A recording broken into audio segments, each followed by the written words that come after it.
I've realized too that, you get what you put out. You attract, what you put off. And so if you want to put off fake and cool, you're going to attract fake and cool. Like, if you want to attract the real people, be yourself, and you're going to attract the other people that are being themselves, and you're going to be a happier person. Like, Yes. to me, happiness is the key. That is my goal in life from the moment I started, like my first side hustle, like in e-commerce, to now 9 years in this space. Like, I'm just trying to optimize my quality of life. Like and that revolves around happiness. Welcome back to the Positive People Posse Living Room. I'm your host, Dom Green, a life enthusiast and marketer of Positive People Posse. This is where we talk about the good, the bad, the ugly, and uplifting. Today's special guest is none other than Mr. Andrew Morgan. Thanks for being on, man. Dom, good to hear your voice. Wish I was seeing you and you were in Kansas City. Thanks for having me back on the show. We've chatted up in coffee shops, the Startup Hustle podcast. I've been on the Positive People Posse podcast a few times. It's good to be back and wrap it out with you today. Man, much love to you, much respect. You just got back from Costa Rica, right? Yes, sir. Let's talk about that in this episode. I really appreciate you being here. This is going to be a good one. Awesome. Thanks for having me. I still love sports. Don't get me wrong. I love going to a game, hanging out with my friends, like having a good time. But it used to be like I was in fantasy football. I worked at Buffalo Wild Wings, so I knew everything going on. I wanted to know about the UFC. I wanted to know everything so I could talk to customers. It was part of my game, and whether you're bartending or whatever. And I think as I got into entrepreneurship, like I love competing. And to me, business is the ultimate competition. It's the ultimate game, at least that I've ever played. And I'd rather compete myself than watch other people competing, and then don't even mix in that I think some of it's rigged. Okay, the Chiefs Super Bowl, let's not even talk about that.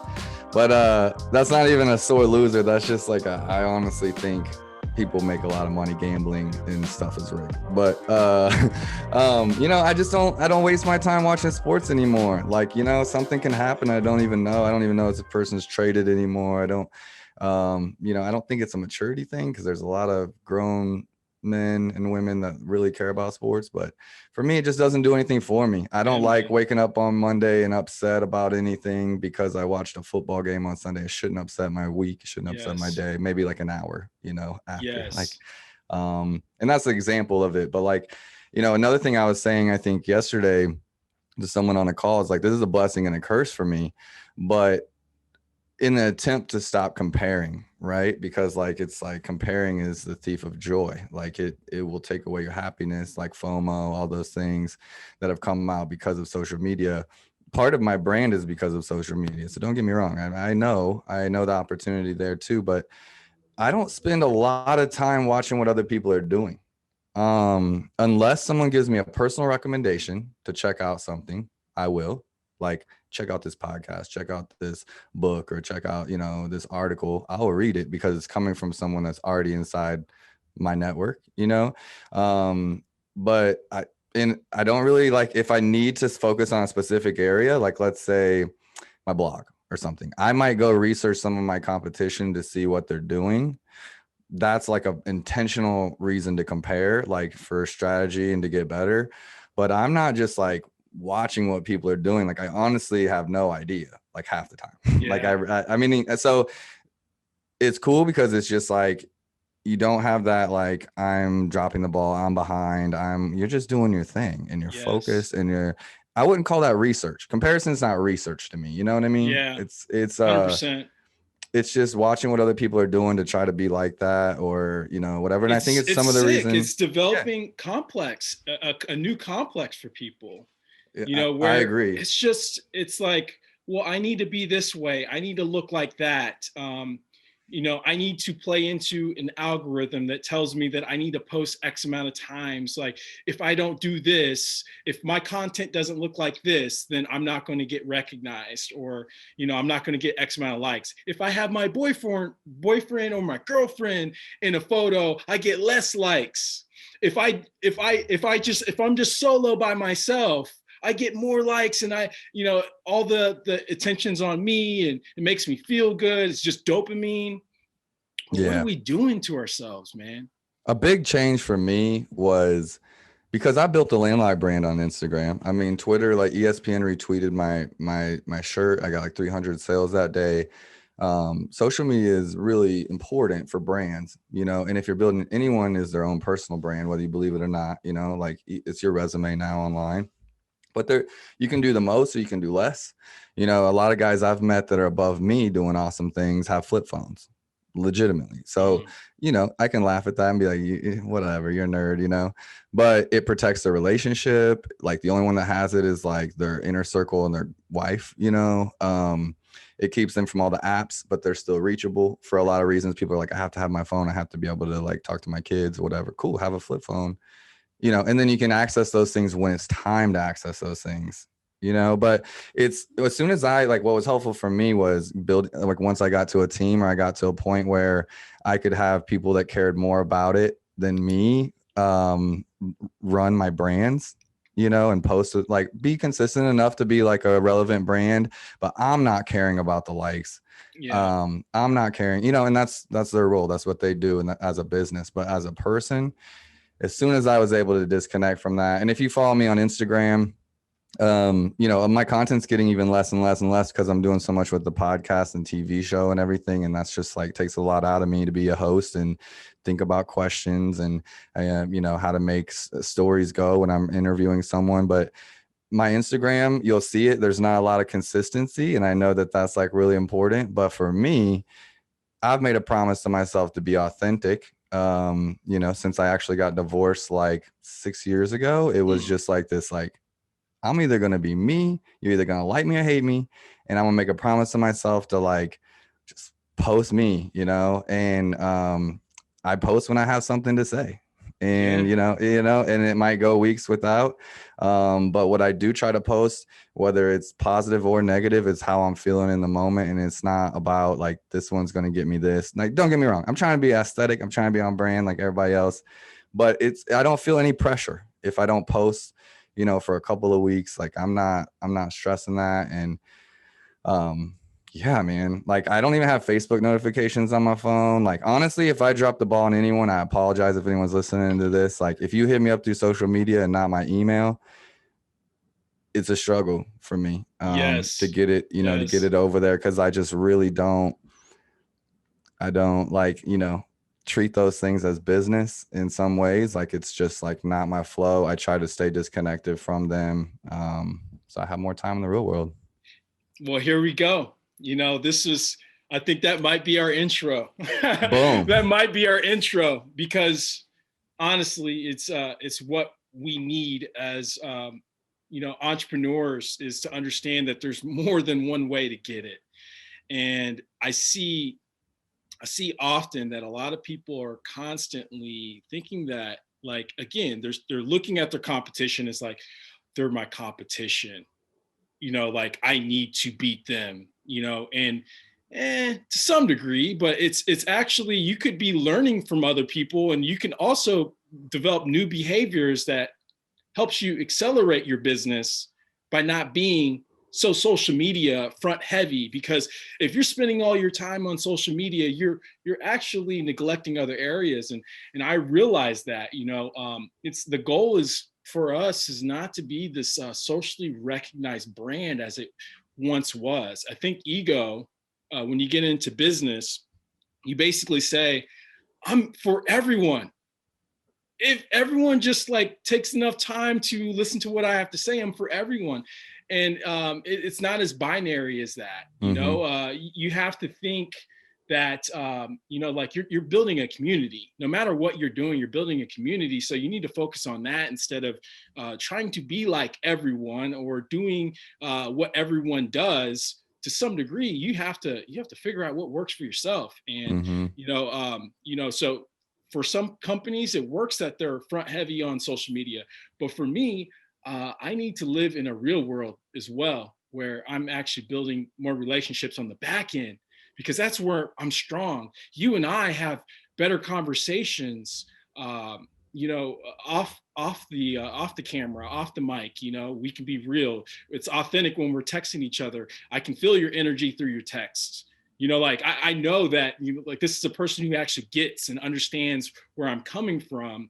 And it's hard to do that in a social world when everyone is very aesthetic, and then it's like I want you to recognize me, but I don't want to really engage with you, because if I engage with you too much, I don't look cool enough.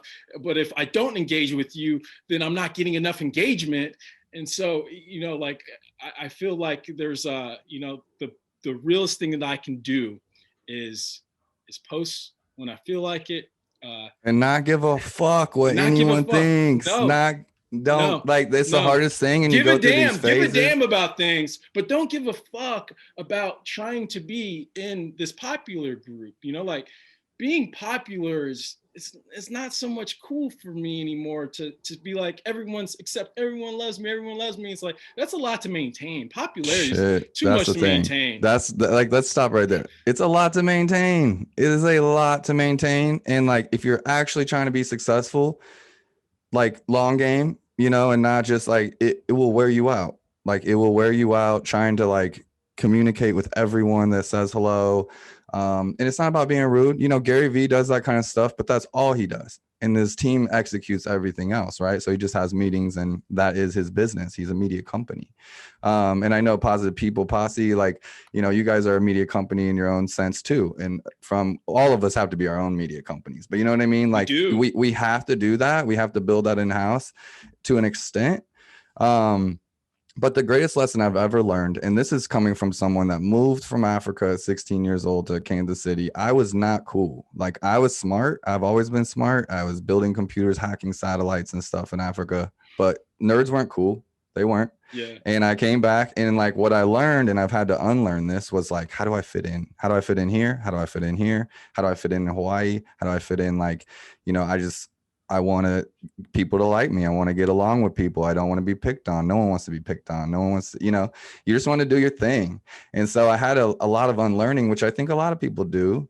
That's, you're either like, if you're cool in high school, you peak too early. Really, that's a struggle. So like, I hope most of us are like, we all kind of went through that little stage, and you're just like trying to be liked by people, whether it's a girl, whether it's friends, whether it's the football team, whether it's whatever.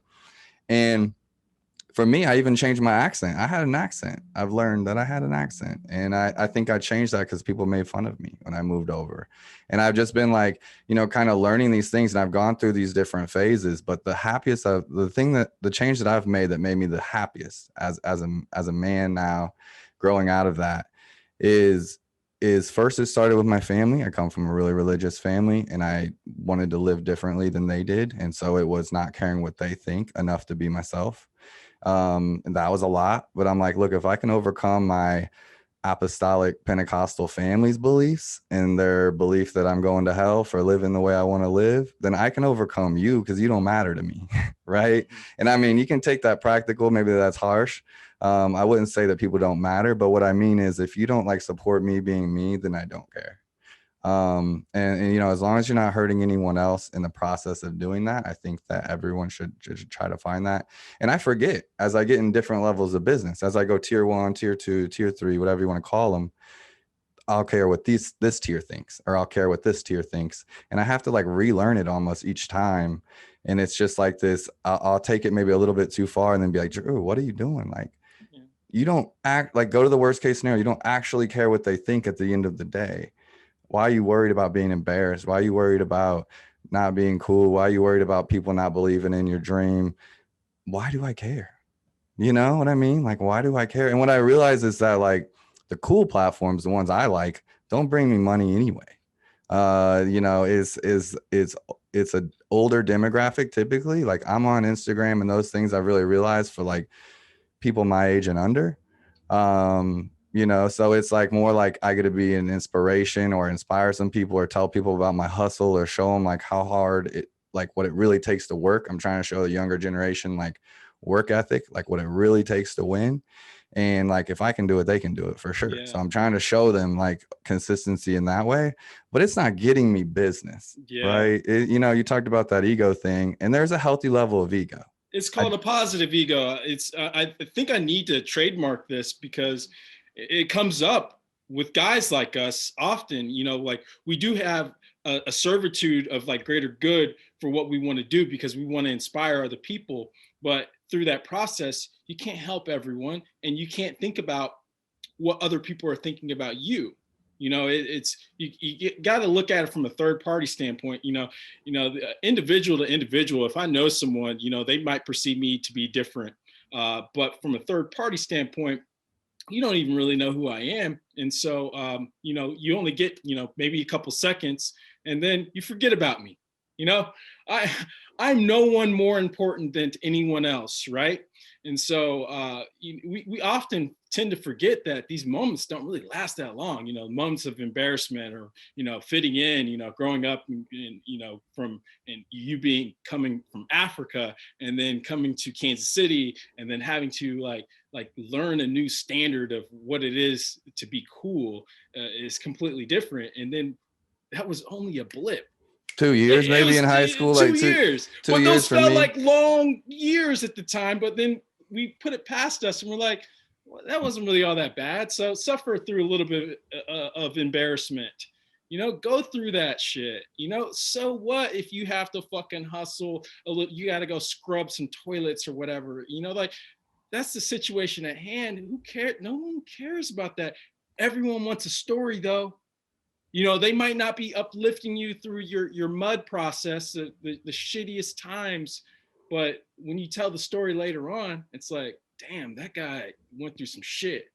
That's why I want to support that dude. And it's not because of how cool he is on social media. So Right. No, and it like I've realized too that you get what you put out. You attract, what you put off. And so if you want to put off fake and cool, you're going to attract fake and cool. Like, if yeah, you want to attract the real people, be yourself, and you're going to attract the other people that are being themselves, and you're going to be a happier person. Like, yes, it's, to me, happiness is the key. Like, I really like, that is my goal in life from the moment I started like my first side hustle, like in e-commerce, to now 9 years in this space. At least that's when I've been intentional about it. And it's been just like, I'm just trying to optimize my quality of life. Like yeah, and that revolves around happiness, like, and what makes me happy. And so I'm trying to figure out what exactly makes me happy, the most happy, and how do I get more of that? And, some of it revolves around money because it allows me to do things that make me happy, or care for people that makes me happy, or do things for others that make me happy. Like if I was having to just like work my ass off to pay my bills this week and eat, I would spend no time helping other people. yeah, Like straight up, I would yeah, not. I would maybe like, at the light, give somebody a banana or something, but not like the way I can help now that I'm not stressing every single moment about paying my bills. So like money, yeah, money has helped me help other people. Money has allowed me to like have more bandwidth to give back. Like, so when people are like hating on that, or money is not the focus, like I'm a businessman. If I was a sheep, no one would hire me. mm-hmm. Let's be honest. Like if I was a sheep out here, like I might be able to help you sell on Amazon, or like I ain't really the best. Like maybe you should go with that other company, or like I don't think my team's the shit, or like you talk about that positive ego type stuff, right? Like people want to work with people that are going to go out there and get it. Yeah, And so if you're just being realistic, like we're in sales. I'm in e-commerce sales, digital sales, as well as B2B sales. And I try to just authentically tell my story and say, hey, this is who I am and this is what I believe. And some people want to work with that because they want that, and some don't. I get upset a little bit, like it still bothers me enough. I wish I was completely over it, but I still get upset a little bit when, I hear that someone thinks I'm stuck up, or someone thinks I have an ego, or someone thinks I'm too cocky, or like you guys have no I idea what know, goes on in my head. You I guys know, have no man. idea what I've been through and what a lot of, everyone goes through to be here. Like, this is a healthy level of pride and ego. And if it wasn't here, if that wasn't there, I don't think I could be the person I am Yeah, today that can handle, the stresses that come with building a team or scaling a business, or like any of those things. Like, I don't think you can be passive and also, own your life. yeah. Kind of going back to that, I heard some humility within that too. It's like, it's not the fact that I want to fit in or whatever, but how I'm received, or how people receive me, and who I think I am, it might not be received the same way. So, but that's not on me. I will say this, as an empath, I do care. I give a fuck about people, but I don't give a fuck about all the bullshit that you have to deal with when, either landing a client sometimes or, building a new relationship with people. Because I know what my intent is, I know what I'm capable of. And, so I don't want to ever get to a point where I feel like I have to oversell myself, Yep. because my track record of who I am should basically speak for itself. Right. But what I see is, often, but we still have this part of us where we still want some level of acceptance, you know, to All of work every every, human, there's no human that's like, I would rather, okay, if I have two choices, I'm meeting a new human, I would rather this person dislike me than like me.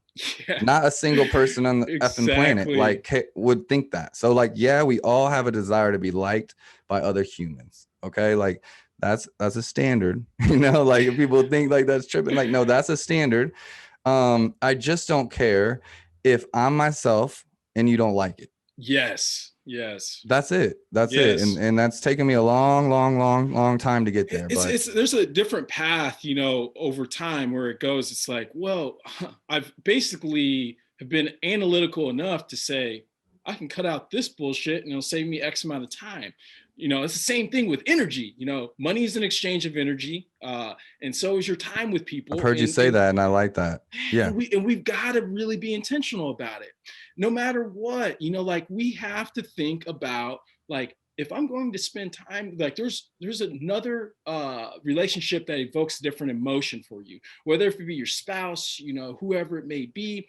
You're spending time because you need maybe that wind down. That person really understands your mind, how they get you. They're actually prepping you for the game of your Mm-hmm. everyday challenges.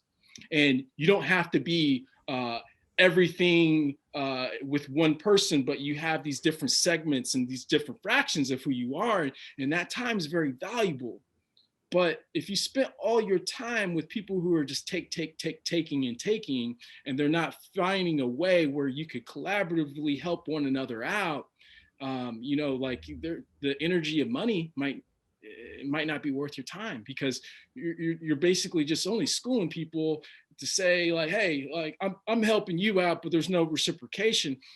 There's a benefit for all. And if we realize that, it's not, the money is not an evil thing. Yep. Money is really important because it allows you to get that bandwidth. It allows you to maybe keep your resources within your own community, whatever your community may be. A community of entrepreneurs that are empowering other people, because that you're actually giving so much value back to people that maybe need a little bit outside of the box thinking, to be like, oh no shit, I could probably do that.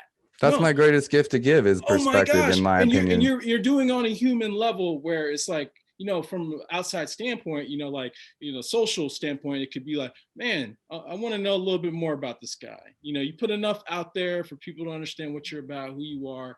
But outside of that, it's like, it shouldn't be, hey, I need you to like me so much, because if I don't get enough likes, if I don't get enough attention, then I don't feel good about myself.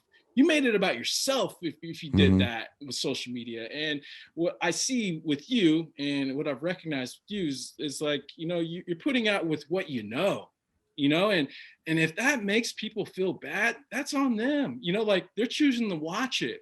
But I know now, and we didn't start this recording right off bat, but what I said before is, I know now that I'm actually in more control of what I consume, Your input. and what my input, and then what I take in will go out. And so if what I put in, I need to actually be enhancing myself. And so I told Boundaries. Andrew, boundaries, 100%. I told Andrew, before we jumped on and start recording, that I put my social media on like the fifth screen of my iPhone, because I felt like I was kind of hindered by wanting to check a notification or see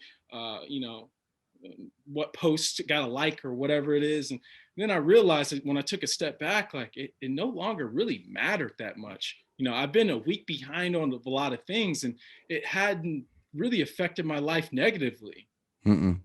I told Andrew that I heard the story of Tiger Woods, getting in an accident, almost dying, and me receiving that information, what would that have done for me by receiving it? Just sensationalizing the moment and being like, oh my gosh, oh my gosh, oh my gosh. Yeah, that sucks. Doesn't make me less empathetic as a human being, but what energy was I going to get out of that? Was there a good exchange of energy where I could help more people, or be able to be more productive with my time and for the clients that we need to dedicate our time to? That's what I've been able to receive and acknowledge about myself. And there's these That's constant, good. That's it's really a good. drug, dude. Social media is a drug, and I'm not bashing it at all. I love it for whatever it is, but I do want to be living in a world where I can connect with people genuinely and authentic, even on social media. So if I'm that creature of habit that can really dictate, how I interact with people on there. And so it's actually been more improved. I shut down, people can't comment on my stories anymore. And it hasn't changed any of my engagement. People still watch stories like they always have. I'm cutting out less of the bullshit. And if anything, the people that really do care about me, we have better conversations through social media. I sent a message yesterday. It's amazing.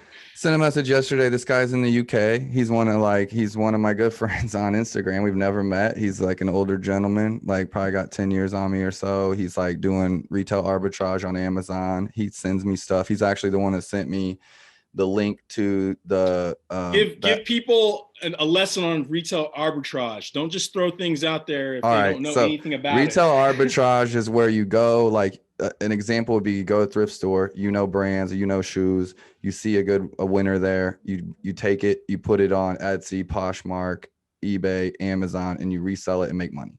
So people can do this in bulk. People can do this one item at a time, like a little side hustle. A lot of times people get into it. They start getting successful. They realize that they're going to have to continue forever to continue to go to these thrift stores and things like that to find items to flip. It's not scalable. They start with retail arbitrage. Then they go to private label or wholesaling or working directly with brands. That's kind of the evolution. My guy in the UK is just a good friend, man. He's checked in on me. Like when I'm quiet, he's checked in on me for different things. Like we have never done business together, nothing like that. And he hit me up yesterday asking me about the Costa Rica trip. And I had a 9-meeting day yesterday. Costa Rica trip. I just got back from Costa Rica. See, that's what I'm talking about. I'm a week behind. But now we got stuff to talk about because you haven't seen everything. That's what I'm saying. It feels good. Feels good for you guys. You got some freedom, and I like that. But like I told him, I was like, his FBF Phil. I'm like, I'm tied up right now. I'm like, I want to respond to this. Like, let me get back to you. That's it. And you can respond the moment, you can do it later or whatever. But instead of just these short interactions that don't mean anything, he has no issue with that. I'm gonna come back later and circle around, and I want to actually like. Maybe it's at the end of the night. Maybe it's like when I got my puppy in my lap. I don't know. Like I'm chilling. I'm going to go back through and connect with some people. That's what I like to do, but instead of just feeling like this need that you have to talk to that person, that you have to engage, that you have to do your thing, like stay on track. And it's been a journey of balance for me. I've gone through extremes. Like I brought up my divorce earlier, and I don't mean to keep bringing it up, but like I learned a lot at that low in my life. I tried a lot of new things. What happened was like a lot of our friends were mutual. So like when we split, we just stopped hanging out with them. It's like I was doing my own thing. I was working a 9-to-5, coming home and working on Marknology in the early stages before I even knew it was Marknology. And I had no inputs that were negative. I left my family in Tampa. I moved back to Kansas City so I could be depressed without them nagging me, honestly. And being like, hey, cheer up, what the fuck? And and I was like just working, and I was like, I loved e-commerce, so I was like liking my work. And I just realized I started going to the gym. That was the very first thing I did. And then at the gym, I was like, well, I'm starting to gain some weight. I lost a lot of weight. And I was like, I want to eat a little bit better. That's an input, right? And so I had added the gym, and I started eating better because I had all this time. I had no one messaging me. I had no one texting me. I had no one doing anything because I had just like kind of killed my life. And it was the most freeing thing I think I've ever experienced in my life. Even though I was working 100 hours a week, I was wanting to make money. So it was awesome. I used to have a bad relationship with money, not then, but it's definitely evolved. And you talked about that a little bit. It didn't have to be this negative thing, but like for anyone listening that sees I do business and talk hustle and business, like I used to be in a band for 5 years, like touring, I was poor and I loved it. But anyway, like back to this thing, these inputs, it started with the gym, then it went to food. I realized how the food made me feel. And then I stopped watching the shows that used to make me sad. I stopped listening to the music that made me sad. I stopped like talking to the people that would just like remind me of stuff. Your girlfriend's doing this. Oh, I saw her at the club, like yada, yada, yada. I'm like, I stopped talking to those people. I literally said, I can't hang out with you unless you have like, unless you're going to keep it positive, we can kick it. Like I said that literally to like some of my close friends. I was like, I can't be a shoulder for you at this time. And I'm usually that guy, and I was just like, I am being extreme about this, but like I am cutting off all inputs except the ones I want. And so when I was really like sad and depressed at that time, and I was kind of trying to come out of it, it was really important because I could go through my day. If I was the only one choosing what my inputs were, I found that I was happier 9 times out of 10, right? Instead of just being like in this constant state of like, poor pitiful me, like I'm sad, I'm missing these people, my life, like things like that. It was just like, look, I don't have like a Jason ruining my day. I don't have someone sending me that Tiger, like Kobe Bryant just died, like that example. Like, I mean, that is sad shit. I care more about Kobe than Tiger to me, Yeah, me because I too. think he's just the GOAT. I'll say it. Yeah. Someone that can change to be left-handed mid-season because he hurt his finger is not the same guy Mm, as the guy that can't get on a plane because he can't get a shot. Like he is a mm, badass, And but I was in Mexico with my friends at an art gallery, actually, at the time that I got that news from a friend sending it to me. And it ruined the afternoon. I was yeah. upset, dude. I was upset. And I was in Mexico. I could have waited till I got back to know that, Yeah. technically, right? And I think that's an example of like the Tiger Woods thing. Is like, you're right. Like if we can control those inputs, like, people wonder like, how do you stay so positive? How do you do whatever? I control it, and Yeah. I'm in therapy now. I've been going for a year, probably a little less. Good. And I told her my goal is boundaries. Like, I'm like, I want to know how to enforce more of them, how to set more of them. Like, where are they? I think I've always had them. I just don't always enforce them. And like, so that's a big focus in my life this year, is like, and with different people, I have different boundaries, and Hmm. one last thing about those boundaries is like, with my dad, I have this boundary, with my mom, I have this boundary, with my best friend, I have this boundary, with my girlfriend, I have this boundary. Like, they can be different. And for me, it was like in my inner circle, you talked about intention. And I'm like, with this inner circle, like I don't have as many boundaries because these people know me. And I've told them, I'm like, look, if I ever upset you or offend you, like I would love you to bring it up because I will be the first to apologize and make it right. I don't always know when that happens, but I can guarantee you, and I give you my word, that my intention, my heart is in the right spot 99 times out of 100. And it's just me being me, which can be a little bit alpha sometimes, or opinionated, or like different. But I promise you, like as my close friend, as my family, whatever, like I'm never meaning to offend or upset you.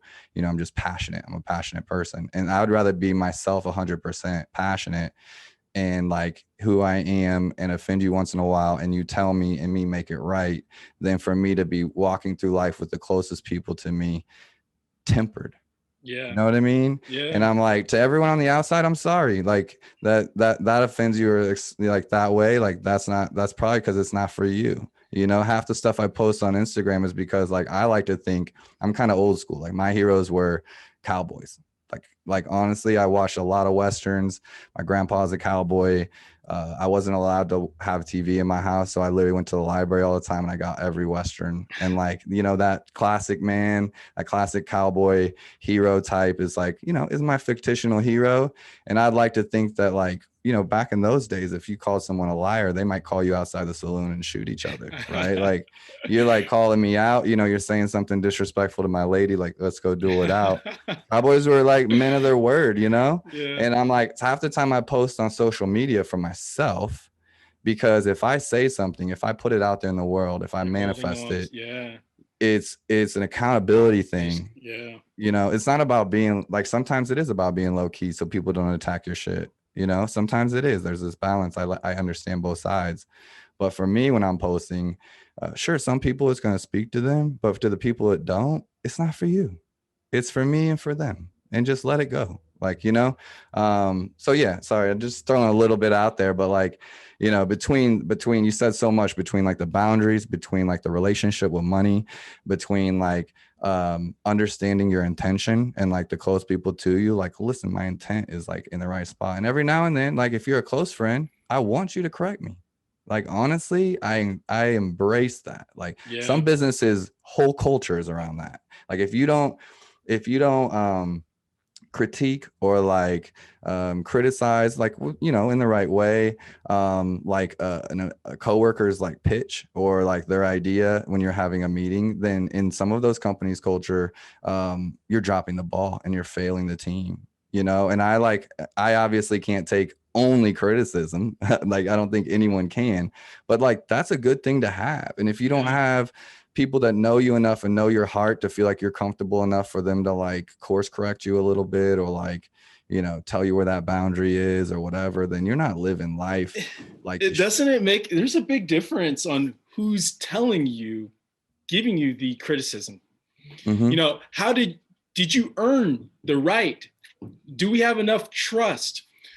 I see you know, in a culture of personality, you know, people that are in cults, you know, people can be misled often. Mm-hmm. And I think you know about this, but you know, people can be misled, and you know, so if you're receiving information and you think that people have good intent, you know, have they really earned the right to give you criticism or advice?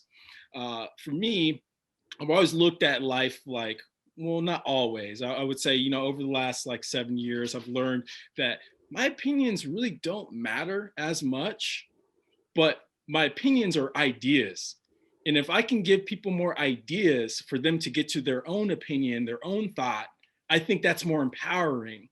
And so, you know, I never want to come from a place where I say, hey, this is how you need to be spiritually. This is how you need to be mentally. This is what you need to do for your finances. This is how you need to manage your relationships. Because at the end of the day, you're going to have to do all the work yourself. And so, like, if I did all the work for you, you would never do the work. Like, that's how it works, right? You know, teach a man how to fish one day, then he can eat for life, right? You know, so like, it has to click for you. You have to have an aha moment. You have to say like, oh, I've been here before. Mm-hmm. I'm raising my awareness. And that's what I've learned about relationships too, is that, you know, we can collect so much metadata all day from people who might not be your part of your community, a part of your tribe, as you would say. And you know, you receive all this information, and it's like, well, I like this and I don't like this, and it's like, what are they really like? Are they really the model for what you're the information that you're seeking?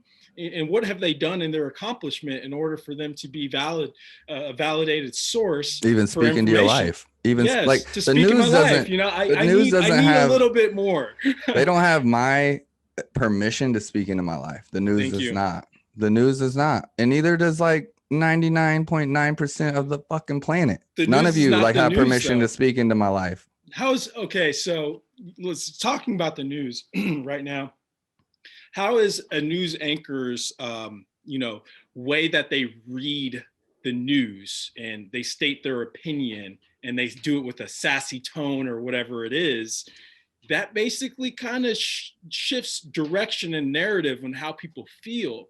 And Mm-hmm. so when I watch the news, no matter if it's left or right, Dems or whatever it may be, Republicans, I see that, you know, someone's tone could bring a different level of inflection for you to believe, you know, a certain thing or whatever. And, you know, so I realize that, you know, there's a lot of acting that's going on these days in the news, and how people, you know, you're receiving information from people that have their own biases. And so, you know enough, but you don't need to know it all.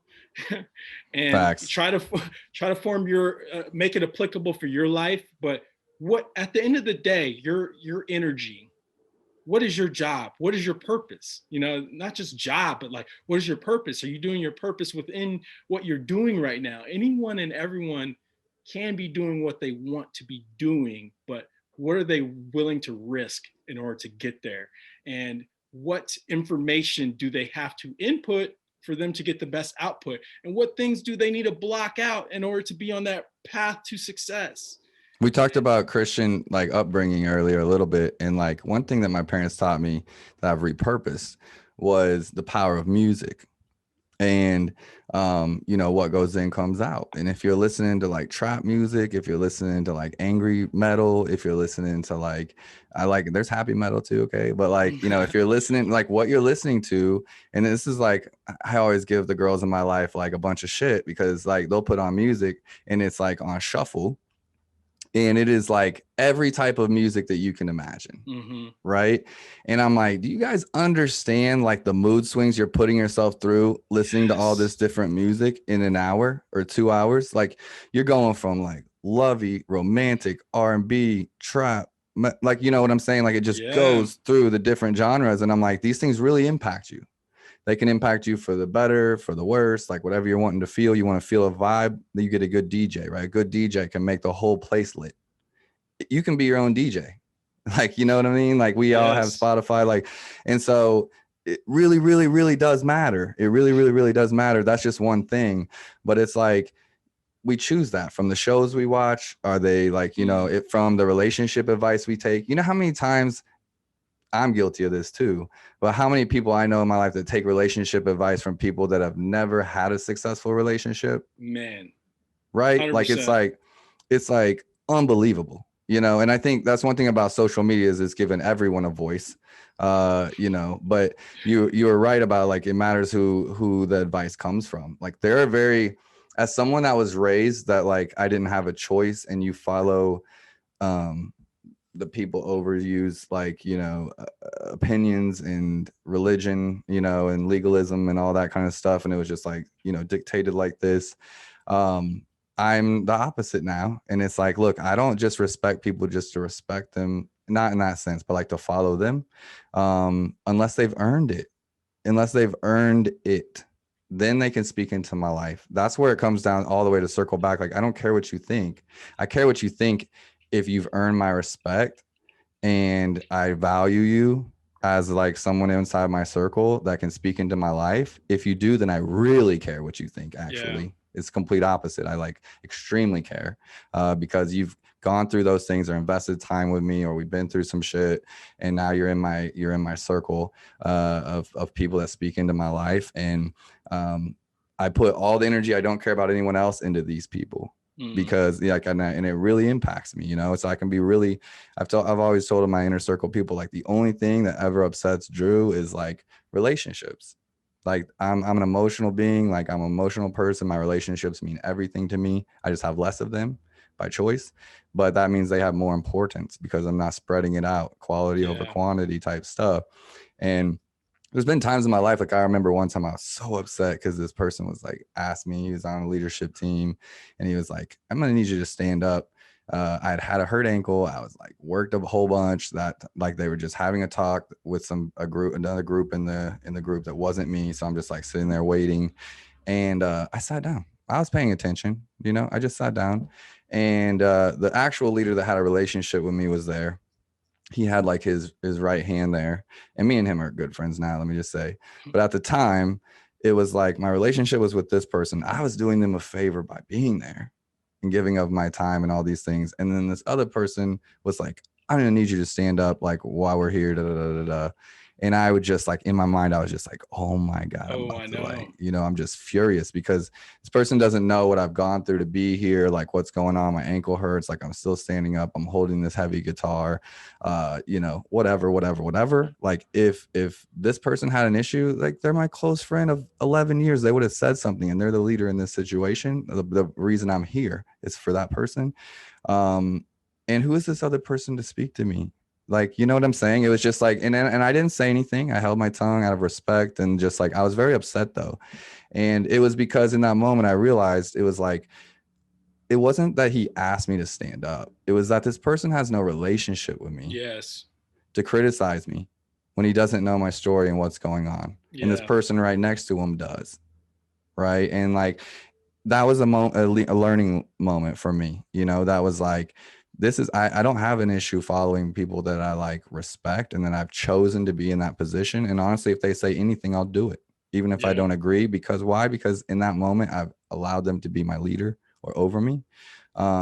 As an entrepreneur, like, you know, I'm out here like trying to make myself unhireable and stuff, you know. Me too. I've literally just Now got a new tattoo on my back, like, and I decided that, you know, the the leg is going to be next. You know, like the arm is going to be you're like, you complete. know, it's Left arm's going to probably get complete at some point in time too. then So they'll be like, if you don't have tattoos, we can't hire you and we'll be screwed. But like, you know, yeah, yeah, you just like you talking on some fire stuff that like I only get it. I usually only get to talk about like Amazon and business and e-commerce and digital that's what marketing and this things is like that. And about. You know, it's like, you know, really like people enjoyable. don't get to, and I appreciate that, because people don't realize like the how the complexity of being an entrepreneur is the craziest thing to do. You know, like I mean, every year I I have this bit of insecurity that happens because the magnitude of and responsibility you have for other people, not just yourself. It's beyond. You know, like I could probably just sell one product and just make a living at that and just live and travel the world. But like, you know, like when you have other aspects and other people that are like you're helping, it's not just about myself. You Mhm. know, so making money is not just about myself, because every time I make a lot of money, it goes back into the company, it goes back into help other resources to help more people, you know, get them better living, improve their situation. If anything, everyone's making more money than I am, you know, at any given day. I constantly I put our money and resources back into the company because I believe in that. And I realize that, you know, there is a mathematical formula for putting money into marketing and getting it back. But, you know, it's so important It's to not just understand. marketing too. Yeah, It's people. it's It's, people. you know, I was upset But in we have to have conversations like this as entrepreneurs, because it's not just business. Business is a big bulk of it, but there's other sides of it. You know, the human side and challenges, the things that you've been able to share. You know, about your you know, your divorce. You know there's a lot more to share with that, and I know in time you will have a book. Let's put that into existence. But all these little things, you know, you have a lot of reasons to say why I shouldn't be successful, why I shouldn't keep on doing this, and it all matters. You know, it is matter within you. You know, like you've been you get triggered in certain ways when someone is speaking to you like above you, they don't even know you. There's reasons why you're reacting this way. And you know, it's the good, the bad, the ugly, and uplifting, the things that have happened in your past to get you to formulate, you know, your process, and you know, like why you're doing what you're doing. You know, like this is sociology at its finest. You know, us having conversations like this with yeah. people like you that I truly admire, because I know more than, you know, maybe a lot of people know about you, just because we've been able to be so authentic with one another from the jump start. You know, Yeah. like And it was that. because it was the reason we met was because of a mutual friend that was like, Yeah, this dude's awesome, you know? yeah, And for me, that's like, that's how, if someone I care about introduces someone and vouches for them, then they move quicker into the circle. You know what I mm-hmm. mean? And then it's been built across like lots of great conversations like this one. You know, Yeah, I mean, the amount of times we've actually hung in person is probably could be counted on a single hand, you know, yeah, but we've been on multiple podcasts, you know, yeah. in the DM social media, honestly, like, you know, we've just engaged, whether it's connections, whether it's sales stuff, whether it's like, you know, Ideas sharing. opportunities. Ideas Exactly. sharing is so important. You know, when something's working for someone and your buddy's got a formula, your buddy has done something and they're like, wow, this is working for me. Fucking share that shit. Don't protect your energy. Just understand that like some people deserve getting that. And it's not just like this is what you need to be doing. It's just like, hey, dude, if this strikes a chord, fucking maybe play into it a little bit. Like I'm not out here to, solicit, give unsolicited advice or ideas that are going to hurt people at all. Like we got to do things resourcefully too. When you're a business owner, there's so many things that are so it's so captivating for you, like, oh, if I spend X amount of dollars on this, then maybe this will happen. And it's like, no, you got to think like, dude, when I look at our business expenses, and we still need to get better, these $20 charges, they do add up. Yep. But how many days are you going away from not using something and you're like, oh damn, this isn't really not giving me any ROI, I just kind of have it. And in my CRM, if you're using HubSpot or Zoho or Salesforce, what tools do they already have in there that you're already paying for elsewhere? And you got to really think about every little process. And so when I get a little bit of information to help someone, I'm like, hey, this could help you. You could save money doing this, or this has helped me optimize my time. And dude, I'm going through some shit today. Like this is what happened with the client. What did I say on our previous conversations? Entrepreneurs need more entrepreneur friends. You don't, because no one understands like people letting you down. People like, we got a mutual friend that's like had some people letting her down. That are just like, I've told her this, trying to be professional. Like, you don't learn this in a social world. You don't learn this in a social environment at the bar. You don't learn this at poker night. Like, you learn this in the trenches with money. Money changes everything, because when money's involved, you see people's true colors faster. Yeah. That's the difference. So you see it faster, right? Like, so if you're at the bar and that person doesn't pick up the tab, or they're always asking you to get the shot, or like, and it happens like once or twice, let's say, because you don't hang out with them often, you're not really going to notice. Right. But when like the rubber meets the road, you get to see people's ego. You get to see like their true colors. You get to see what happens when they lose. You get to see what happens when they lose big. You get to see like all types of shit. You get to see people, how organized are they? How authentic are they? Like, what do they, like, if they underbid a job, are they still going to get it done? What's their, what's their label of quality when they deliver the product? Like, did they work extra even though they didn't make money on it because it didn't come out right the first time they wanted to get it right? Right? Like, there's so many things you learn about people when the rubber meets the road that you just don't learn through anything else but entrepreneurship. Man.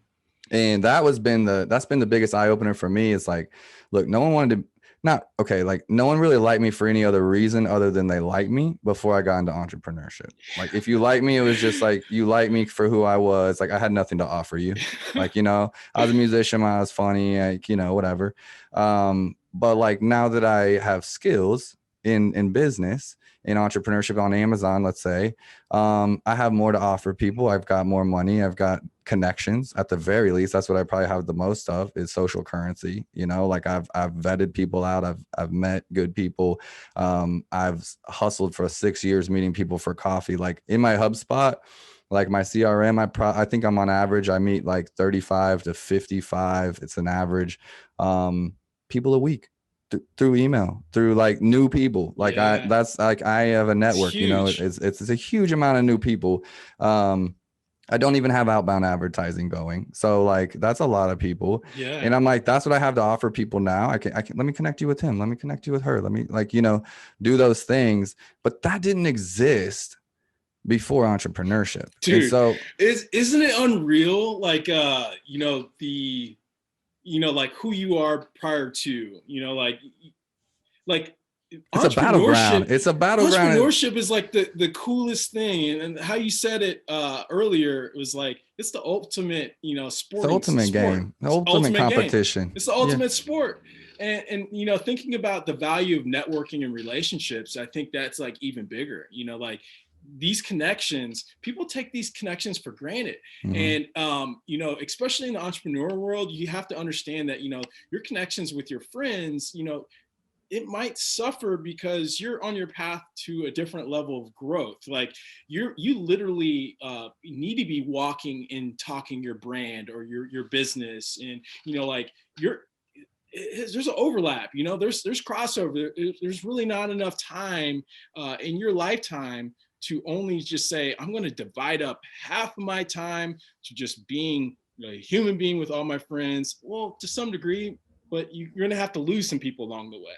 I had to, you and I know you have to grow into this. couples do this, like people that have kids, Rebirth. like, yeah, rebirth. Like for me, I've had to build in things in my life to be around those people. Like if there's specific people I want to see, maybe I'm joining the worship team at church. Maybe I'm starting a men's b-ball league where I'm able to get the gym and see my friends, like a little socially all at the same time. Like, I've just literally, like, if I really want to be around somebody, I intentionally try to find something. And sometimes it's hard. Find something that we can do together that builds into our lives that's just regularly there. Because I just like, the reason Brian, my roommate and business partner in AKC Co Properties, has been such a good thing for me is that he's as hungry as I am. And he literally, like, if we have a planned out for Friday, let's say it was like guys' night on Friday or something, where like we say someone Thursday night, like, you want to go on Friday? Like, boom. If on Friday, I'm like, dude, got wrecked today. Like, I got a lot of work. I got shit I got to get out. I think I'm just going to stay home. I'm going to hit the gym, come home, grind round 2. Dope. I'm always down to grind. Right. Like it's never a guilt trip. It's never like, and not everyone has that. I get that. Yeah. I get that. And I didn't have that for a long time. I really did not. But giving him just a little bit of credit, and for anyone thinking about their circle and who's supporting them, if they're like knowing you're trying to hustle and they're always inviting you out for happy hour, like me and Brian have a thing, is like, do I look like a happy hour motherfucker? Like I'm not a happy hour motherfucker. Like, oh yeah, I'm not going to come with you at 4:00, and during the pandemic, it even got earlier, but like, no, like my grind might end at like 10. Why? Because I'm not as efficient everywhere I need to be. I'm not there. Like, so it still needs work, if I'm being honest. And I know that I've obsessed about my business. I'm going on year 7 with Marknology. I've obsessed to get where I am. And I'm not saying you have to do it exactly like me, but if you're not close to that obsession, I don't think you'll be successful. Yeah. And that's real talk. So like, if I'm not seeing that from someone, it's not to write them off, but like the chances of them being successful are like, it's so loose how people think that, like the detractors in life, not just people, but, the detraction of, if I'm drinking every day, am I going to be optimal? I really don't think so. Like the very next day, I want to get a slower start, like, having fun in this process, it's like, why are we celebrating? Every step of the way. And I've realized that, like shortcomings every single time when I go on a freaking streak of just having fun.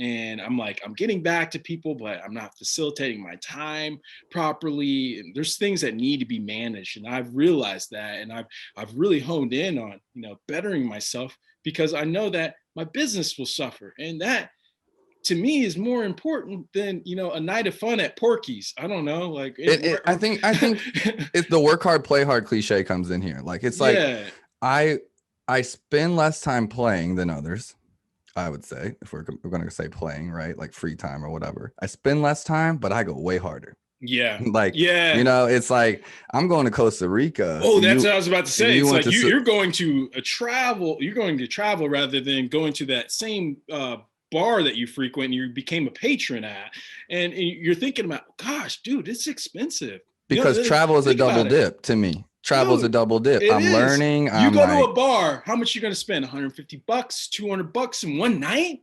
Your whole weekend was $400. Hey, for me, I'm a very like big.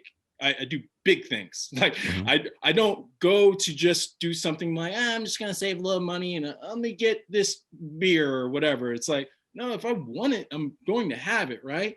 But having it all the time is a problem.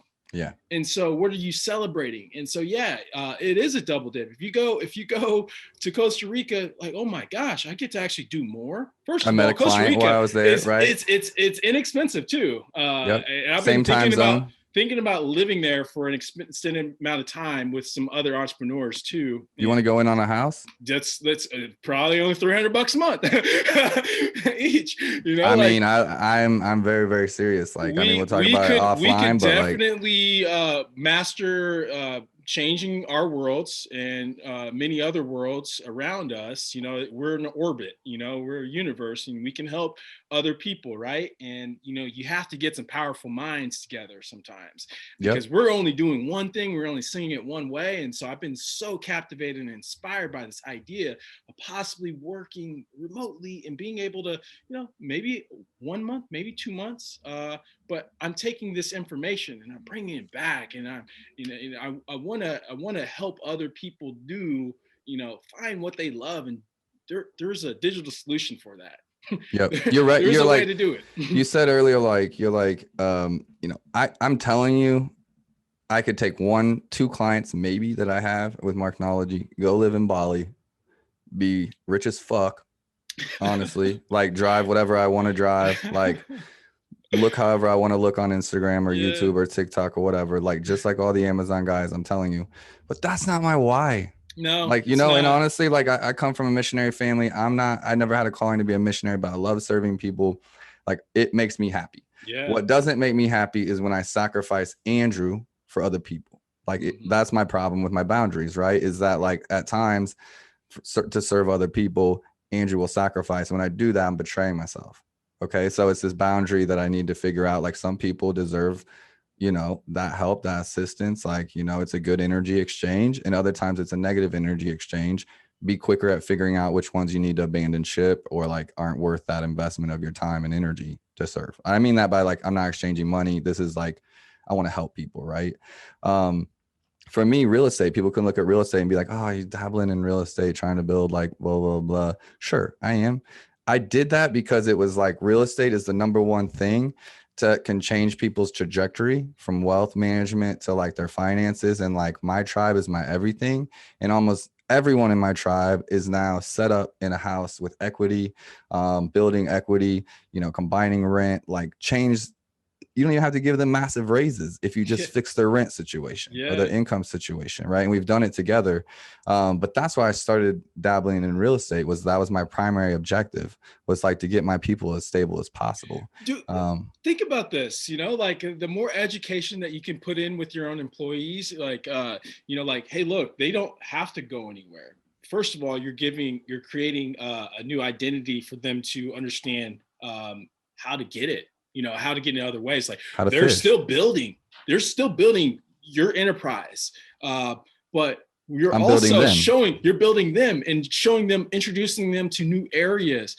And that's the best part about being a leader is, the share of ideas, because you've actually went down the road to kind of be like the guinea pig, be the test dummy. It's like, well, like, let me just give you the freaking itinerary right here. This is what you're 411. Like, boom, boom, boom. This is what I did. You can make it applicable for yourself, but like, it's easily digestible. This is kind of a formula that I've used, and so I failed a lot. I have done so many things. Dude, I'm 34. I haven't even tapped into, I'm realizing I'm a year older than you, 35. I'm not saying I'm a year older. But I've realized that in my life, like, where I want to go and what I'm going to do, the stakes only get bigger, bigger, bigger, and bigger. And I'm like, well, I figured that out, but like, dude, I think I'm so curious, and we're gonna get there. That's what I was talking about. Those tiers. I need to meet people like you to keep me going, because it's matching my energy when I'm around vampires. I feel like I'm just getting drained. I'm like, I really don't even want to be here right now. I feel like this is not even worth my time. I'm like, are you guys not thinking like this either? And I see zombies. I see people that are just kind of just going through the motions and stuff. And I'm just like, dude, this is not big enough for me.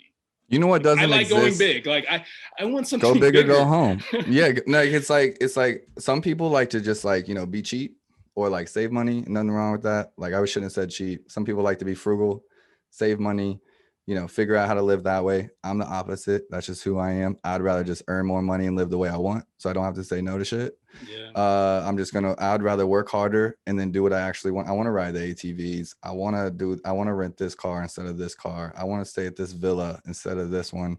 I don't want to make concessions. I want to optimize my life based on what I like. I know what I like. You get so much joy out of like the process of working too. I love it. And Me I too, mean, man. I love when I'm busy. Like depression does set in for me. yep. And and people don't realize this, but depression sets in for me when I realize that I'm not maximizing my abilities. And if I feel like I'm not maximizing my time and effort while I'm on this planet, I cannot feel too good about myself. Like meaning that I didn't get enough, like we didn't make enough progress on a client's account, or we need to be having more conversations with more people. Like we need to be having fun conversations about their ideas. That is the best part, is like the discovery and then the execution. And if I'm not executing for people, I'm not executing for myself. And so like like I get so energetic about people who are like, oh man, you guys are really transforming our brand, our vision, our like we're getting good return ROI, like that compels me. Okay, who else can you introduce me to? That's because we're the right people to be in the service industry, Yeah. because there's some people that come into this industry that literally don't care about others. Mm-hmm. And they're just built it because there's a profit margin there. And if you don't get a win for a client and feel like it's your win, you're in the wrong business. Yeah.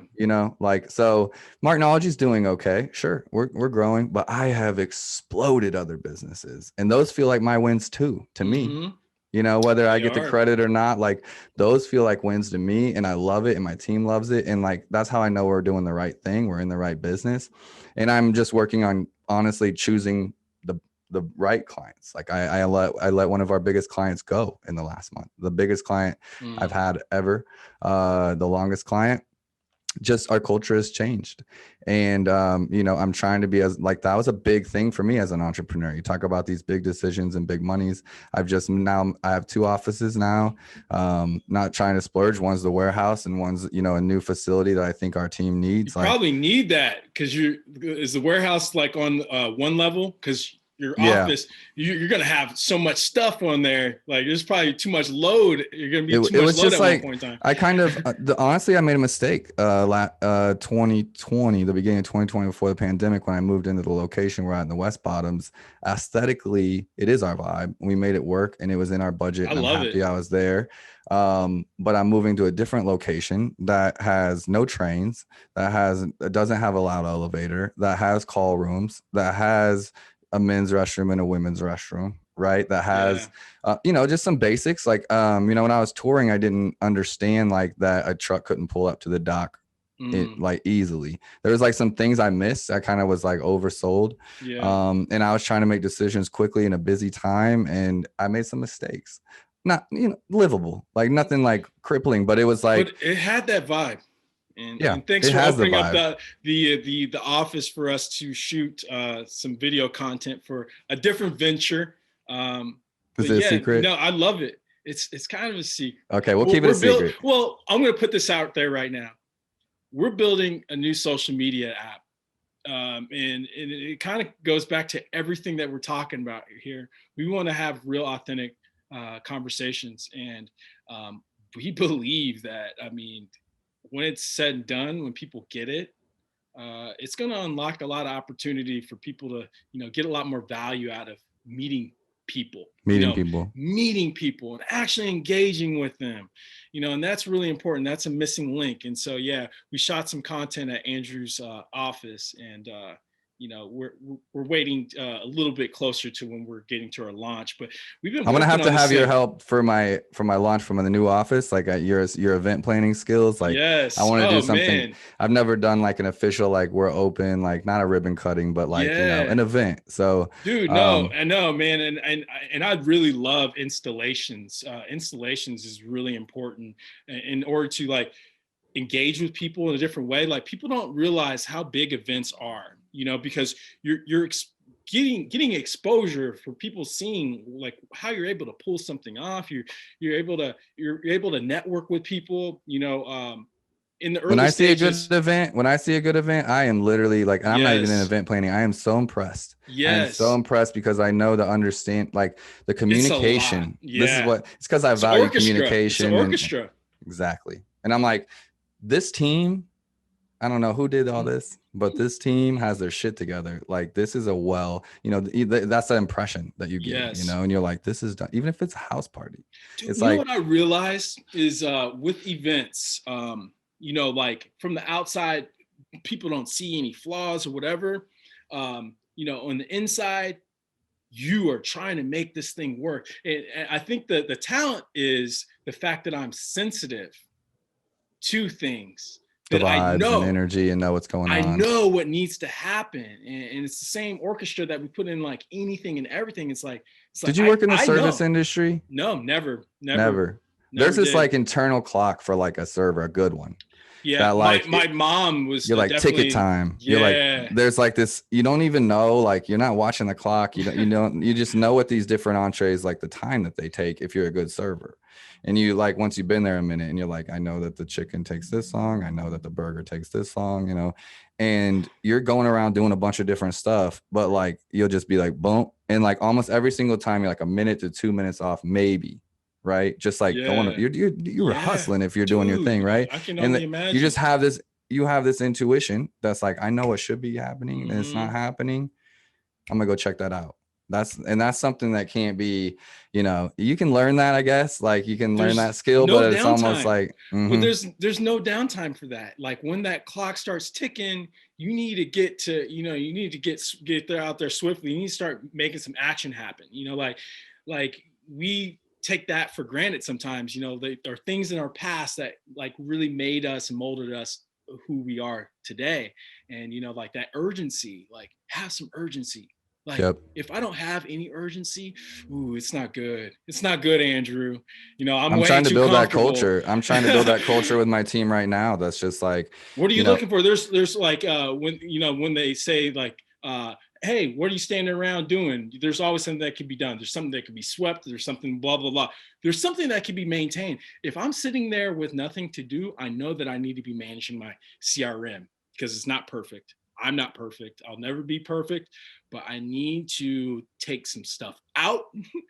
I need to put some stuff in. I need to manage my time better. I need to set up some tasks. when you were talking about like those $20 things that add up, Yeah. I refer to this all the time when I'm talking to brands and I'm trying to understand where they are. We'll talk a little business just real quick. Mm-hmm. Like, I'm trying to understand Please. where they are, and we all use different language, like, like tech speak. So they might know logistics, they might know apparel or manufacturing, or like, what's their expertise, number one, so I can try to relate to them. So I spend a lot of time trying to understand other people's business so that I can relate in communication by pulling in an example that they understand. Call me Jesus, but that's what he did. He just like, he told these big principles and he explained it to them in a way that those people, whether they were Samaritans or Pharisees or Jews or whoever, would understand. He spoke to them in their language, they would get it, and he'd be like, you cast the first stone. Right. Mm. And like, as an example, right, he got them to arrive at their own understanding. So I'm always trying to do that. And when I'm in that mode, it's like kind of like the onboarding, like maybe we're setting advertising goals or like, and they don't know how to speak to Amazon or like digital because they're getting in there. Like a lot of times that's what we get paid to do, is help them bridge that gap and come on board to digital marketing or B2C.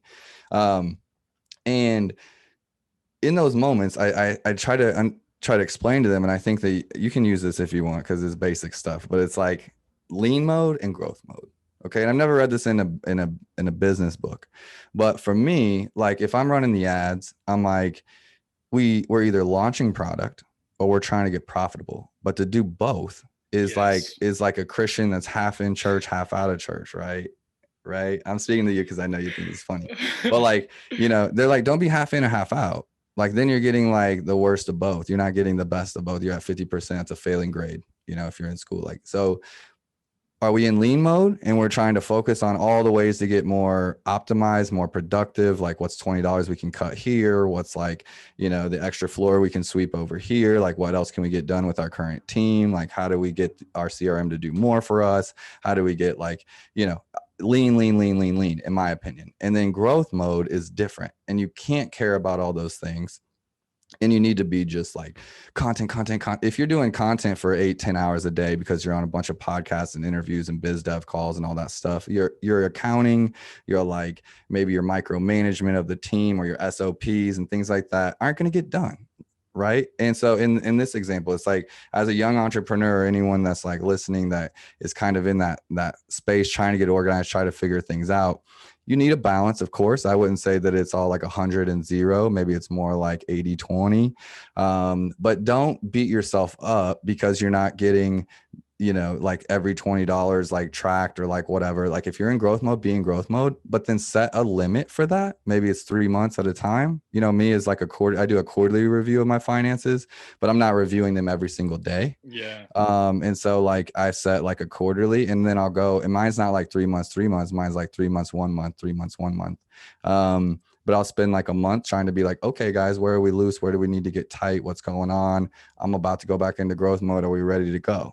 You know what I mean? Yeah. And I think that's a principle you can take into any area of your life. But for me, when I'm trying to get on the same page as a business, I'm like, I need them to verbalize for me if they want me to grow the fuck out of shit. Like, we want me to grow this thing, or do you want me to like track every cent and every dollar and optimize every bid and like thing like that? Like, are we trying to launch? We trying to get momentum?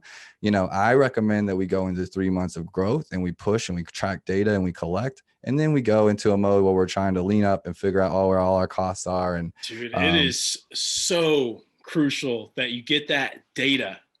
And it's like, that's the growth. Like, hey, we need to grow. Like SEO is different because I know how we optimize people's sites and, different things properly. But like, long game. You're talking about, it's a long game, but the ad aspect, you need to get as much information as possible. You need to fail as fast as possible. Yes, let's try to do that in 45 days. Like boom, boom, boom, boom.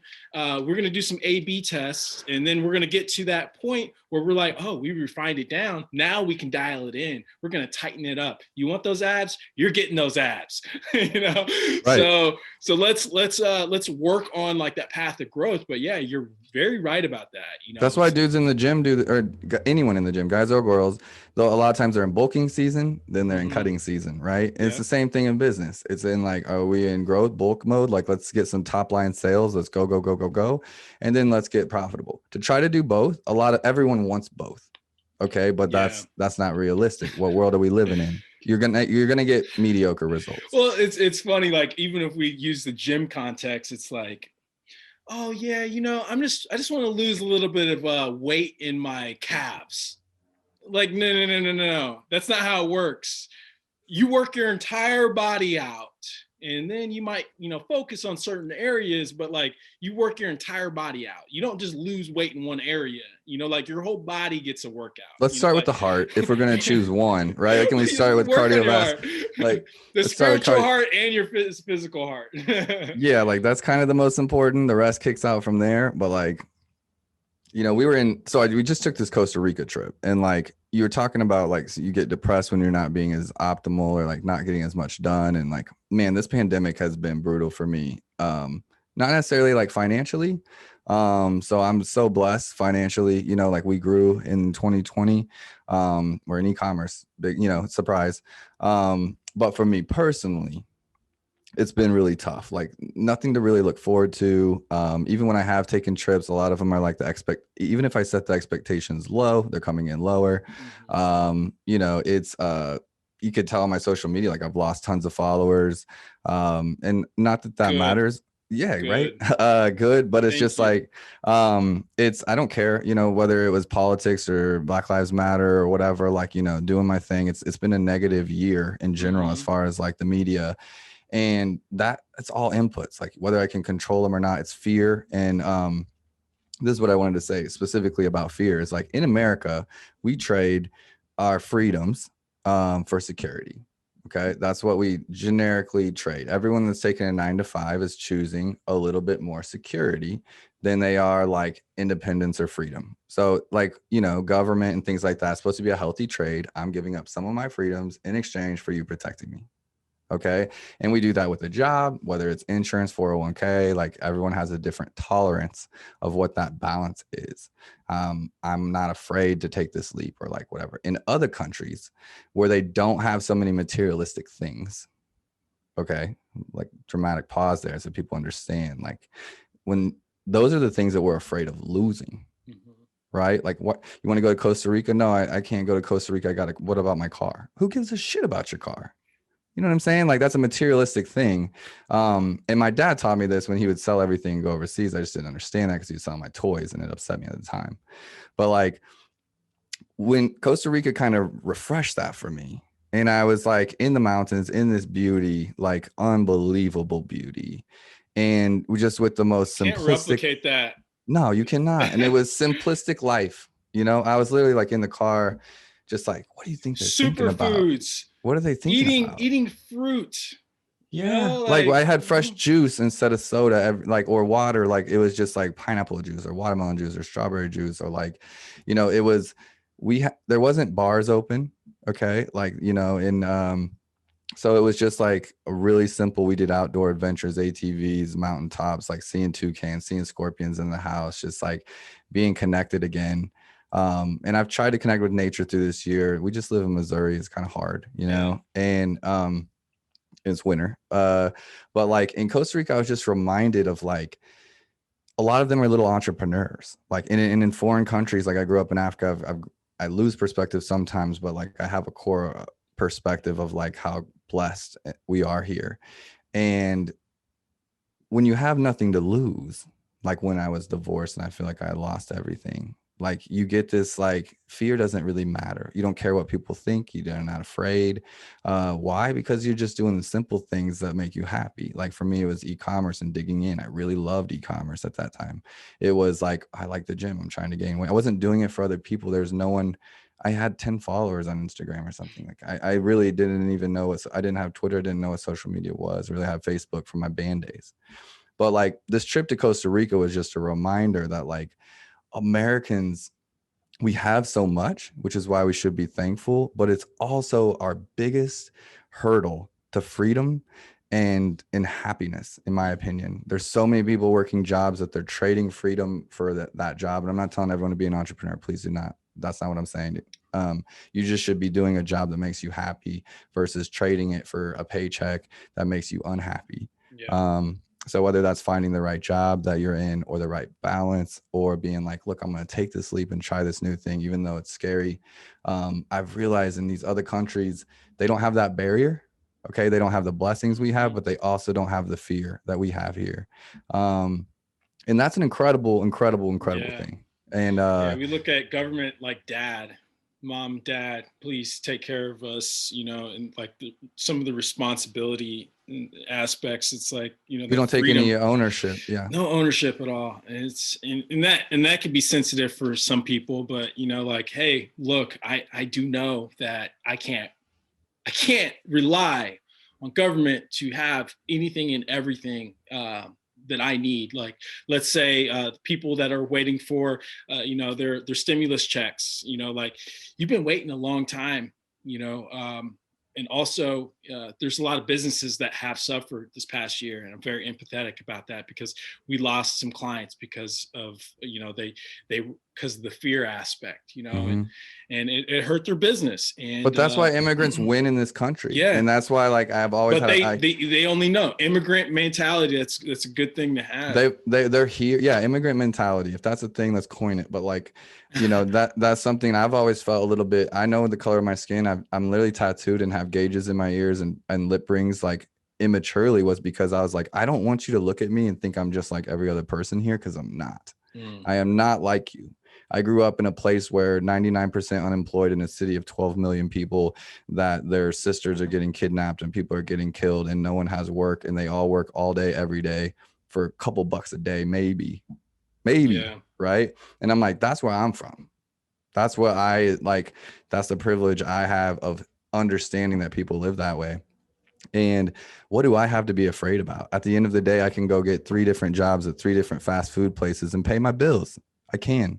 And I can like, you know, and this is even talking to myself as like, you know, when things are going bad, oh my God, you don't have a concert to go to. Oh my God, you can't travel. Oh my God, like, you know, you don't have all these things that you used to do that made you happy, or that allowed you to release from work. And all I'm in this like rat race, this like hamster cage of waking up. I love to work. Okay. So like, that's the one thing I have this year is work, but that can be anything in too much in excess can be bad. Right. Yeah. And it's wake up. I'm at the top of the food chain in my company. So like I have all the big problems and the big decisions and the big, big conversations to have. It's heavy. And you wake up and that's what you have in the day. You go through the day, maybe you go to the gym. That's your like variable or something. And you're not meeting new people because I'm not going to approach anyone that's not smiling at me. I can't see their mouth anyway. Yeah. Like, so like, I don't know if Yeah. they're angry or not. Like you just rarely interact with people with masks, Yeah. in my opinion, like, Yeah. and I go home and you do it again. You repeat. 100%. And that can be depressing, Yeah. because I'm someone that likes new. I like new interactions. I Me like meeting new too. people. I Me like too. going to UMKC and being a mentor and hearing their ideas from the students. And like those things all fuel me, going to Costa Rica and seeing people happy as hell, sitting on their porch for hours, chilling. Like I saw the locals taking pictures of the sunset and that hit me. And Oh man, I that's was like, awesome. how many times do you think this guy on this mountain has seen this sunset? And he's Mm-hmm. still taking a picture of it. Like to even tell that piece of a story of your trip, that really hits for me, the appreciation aspect, like the things that I neglect to appreciate. And we're very fortunate. We're very fortunate. I actually get kind of choked up thinking about that, like how for so long I've seen myself go down this path where the impressing other people for what, ultimately whatever you buy, Gucci bag or Gucci belt or cool car or whatever, doesn't make someone else feel good. It makes me feel so good that they got that car or whatever it is. must be nice. It's like must be nice. Like there's a different type of duality people have when they see other people living to a standard that they're like, they don't understand. They're like, oh my gosh, how are they able to do all these things? But like, we take those things for granted, like, what you're talking about is all about experiences, like getting that appreciation to travel, to, get the appreciation to have those experiences and watch other people live their everyday experience is really important. That's why travel is so huge, just huge for observing, how other communities work, like what are these jobs, like the happiness of people and their culture and, the food, there's so much to absorb, but you have to be present. You have to, and that's what's good about working really hard, play harder, the play hard thing is like is different, would be different for me, but it's like work really hard, have a goal, be able to go see and do other different things, new experiences. Like that's what play hard means to me. Experiences, like, that's what I want the exact same thing. And I don't need to be famous, but I do want to be notable. I do want to I want to help people. I want people to recognize. I want to be recognized as, oh, he helped me.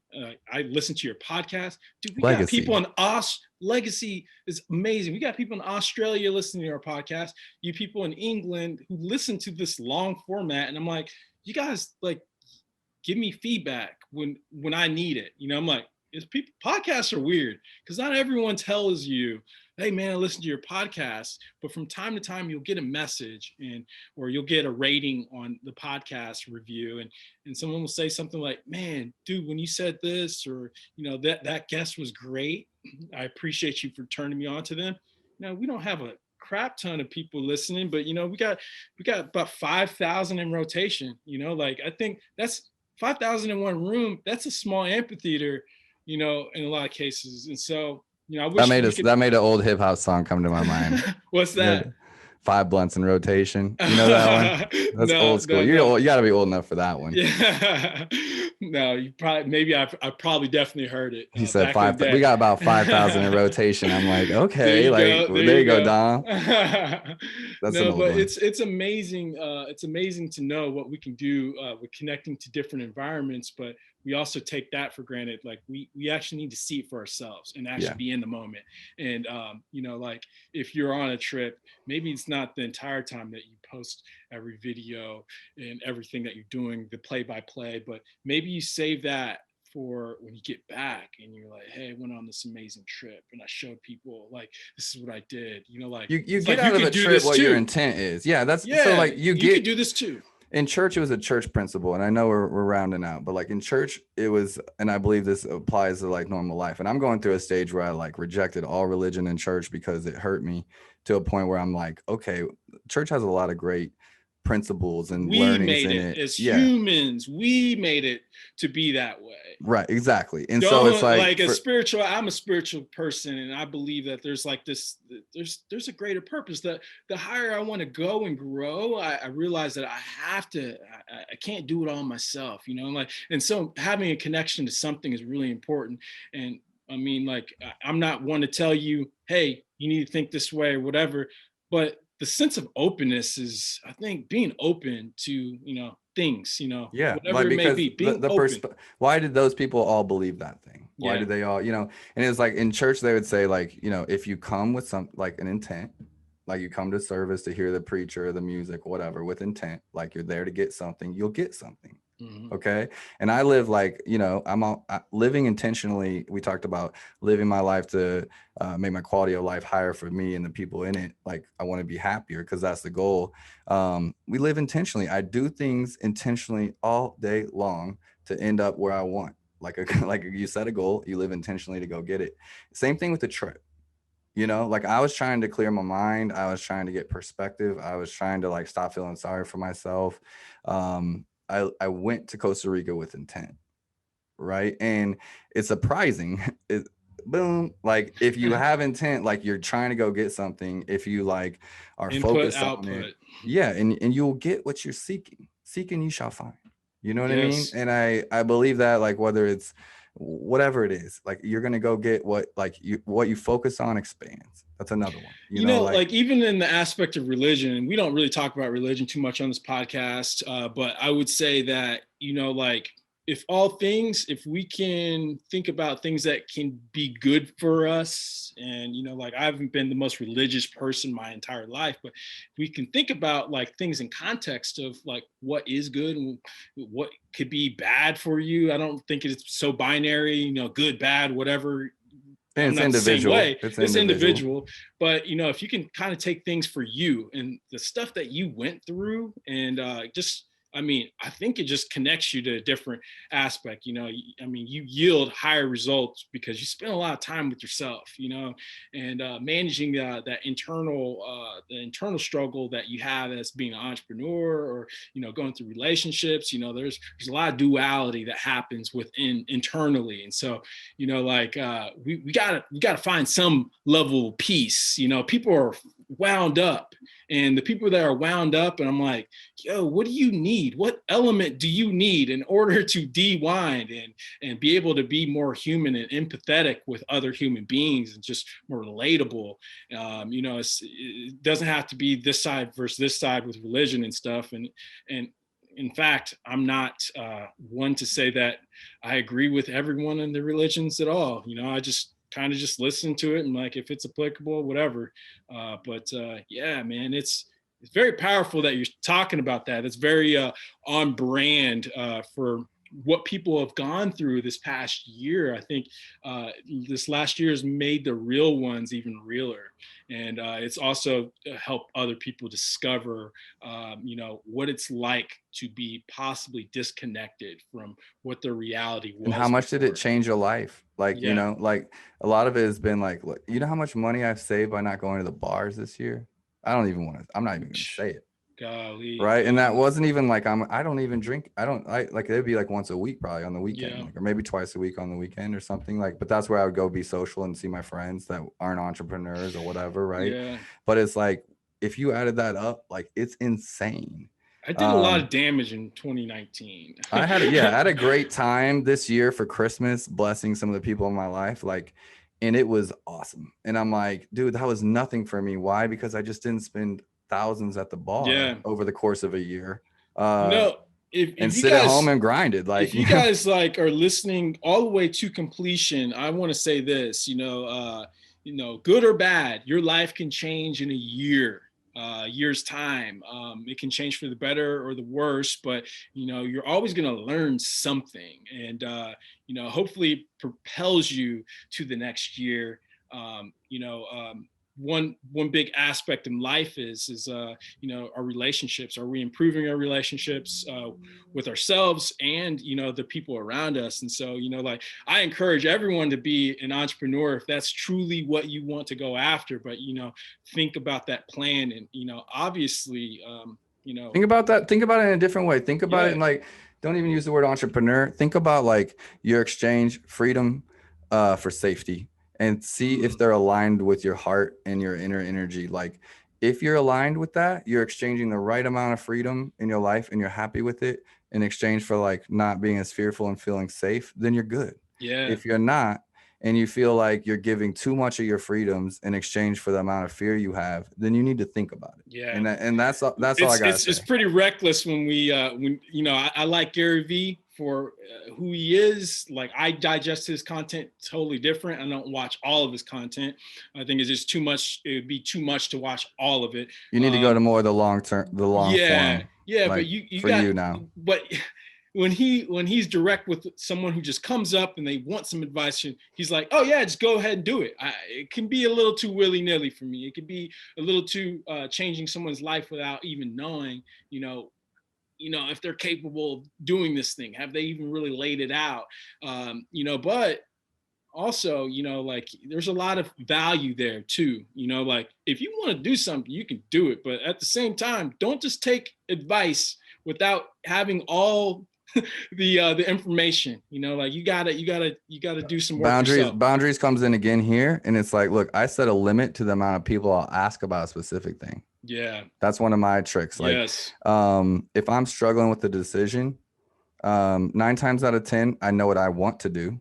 Andrew is just wrong a lot of times with what I want to do versus what's widely accepted by everyone else. So I have learned over the years that, like, look, Andrew, you can't do everything outside the box. Like, it won't be accepted by everyone. You know what I mean? Like, Yeah. so I have a few people that I go to hash it out. I like to think out loud. I like to just talk it out, because when I speak it out, I either get more confident about it, or I'm like, I couldn't even really explain that to them. I learn a lot about how I'm thinking, you know, and I don't. And you understand how other people are thinking as well. Like, they hear it and they're like, oh, I thought that way too. So let's dive into I this a little bit encourage more them. and I'll even understand start. that. I'll be like, Yeah. look, I want to talk about this because, like, I need your feedback. Like, so Yes. I'm giving them permission to engage with me or give me opinions or whatever. But I want them to have that freedom before I go off on whatever rant I want to go off on about this, like, thought I'm having, you know? Okay. And it's like, but limit the number of people you need to get validation from. And we need to do this. I texted you about a month ago, you know, and I said thanks for you know, wanting to contribute to the podcast. And, you know, like, you know, even though I knew that you would, you know, it's still an honor, because I know how valuable your time is, and I just respect and admire you. You know, just, it's just more than hustle, man. There's a lot of heart with it. You know, you really truly care about, you know, doing something bigger, and I just want to be a part of it, man. You know, like, it's really, I love seeing it. You know, like, I think there's so much more down the road that, you know, I feel like I've got a lifetime friend for sure. But I did ask you, I said, what's your biggest weakness? And then what is your superpower? And all of our guests get this. And so I need you to tell me what those are. Well, I have a lot of weaknesses. I think my superpower is being able to bring the best out of other people and see their potential. Like, call me like a scout or like a producer or, like, you know, whatever you want to call that in the different career fields. But, like, I really do feel like, even before I was able to do that myself, I can see people's potential. And, like, that's why sometimes I can be so opinionated, and so, like, try to be persuasive, and my strategies are not always the best, but it's like I truly can see, like, a vision. You know, I can see a vision of what, and it's not to say that's my vision of what you can be, but it's like this potential vision for people that they can't see if they're looking in the mirror. And I think that's one of the greatest gifts I've been given, because it's something I get to give to others, right? Is try to share what I see in them.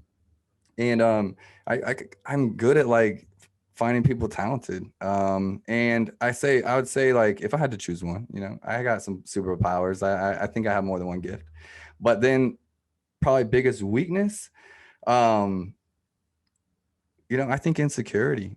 Yeah. If I can make it a broad one. I've gone through so much, like, I used to hate the way I looked. I used to hate the way I talked. I used to just, I didn't fit in. I didn't fit in as a white guy. I didn't fit in as a black guy. Like, what am I? Who am I? What's my culture? I found business. I cast off religion, so it was just like, where do I belong? And that can make you insecure, and I think that it's still even the case today, whether it's like romantic relationships in some ways, just because there's been pain or insecurities there, and like working through those, I'm way more aware now than I was before. But insecurities there, it can be imposter syndrome. It can like, raise its head as imposter syndrome.